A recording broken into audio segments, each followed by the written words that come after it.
Hello, we are COVID crematorium and cemetery, and we are presented with too many dead bodies as a result of the coronavirus pandemic.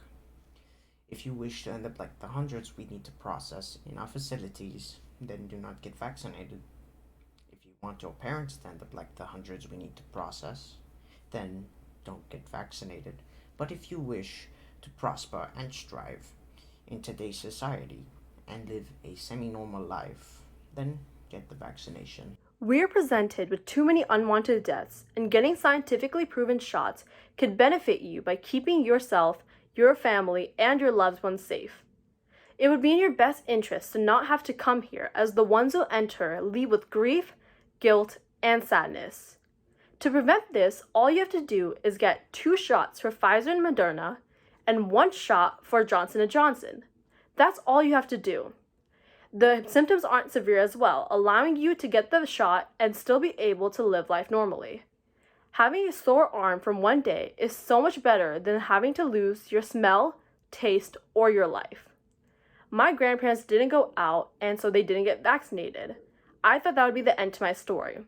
However, one of my family members brought the horrible disease into our house, and this resulted in the hospitalization of my grandpa, an extremely fit and healthy human being. He had to stay in the hospital for weeks on end, and it was such a depressive period of time. The coronavirus caused a dark time for my family, and it made a happy soul turn into a miserable one. If you don't want that for your family, please get vaccinated.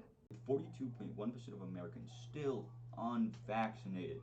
It is predicted that our facilities will be unable to handle the amount of dead bodies that we'll be getting in the coming weeks. That's really bad. Also, processing a body could take weeks to even months to do, which is also really bad. So, you can prevent this from becoming a reality by getting your vaccine. The vaccine for COVID has a 95% effectiveness rate, which is really good. Yet somehow, there is still much hesitancy regarding actually getting it. Well, why is this? Well, I did some magical wizard studying, and I found out the 3 main criticisms are: the vaccine causes infertility, the government installing a microchip in you, and the vaccine was rushed. Well, according to the CDC, the vaccine does not cause infertility in men or women, and there's no evidence that it does. Secondly, the microchip, they're tracking you, the government's trying to track you, they already are. You know how? Your freaking phone. They know where you are. You know what you do? Blow up your phone. That's how you solve it. Take the phone, throw it in the trash, blow up the trash.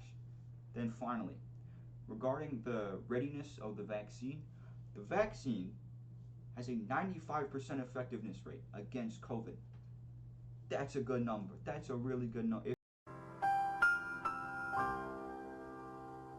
Along with all these benefits comes ease of mind. After you receive the vaccine, you can be assured that if you do get the virus, then its strength will be minuscule and your chances of passing it on will be even smaller. Because of the outbreak of COVID, everyone had to quarantine for an indefinite amount of time. This has led to people developing emotional problems because of the lack of social contact.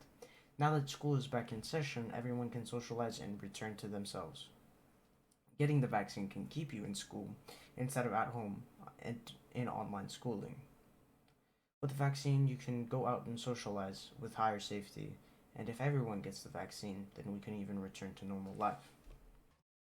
Older people, like your grandparents or maybe even your parents, are more susceptible to the negative effects of COVID. Getting the vaccine will limit the chances of you passing the virus and in turn save your grandparents or parents from demise. Just because you think it won't happen to you doesn't mean getting the vaccine is not important. There have been many deaths, and a recent one that happened in your school district, LAUSD, was the death of 2 teachers. The teachers that died were Nicholas Glover and Erica Brown Atkinson. The district is sad of their deaths and mourns their passing. As this could have been anyone, getting the vaccine also protects your friends and teachers that you attend school with. For the safety of you and the people around you, the vaccine is highly recommended.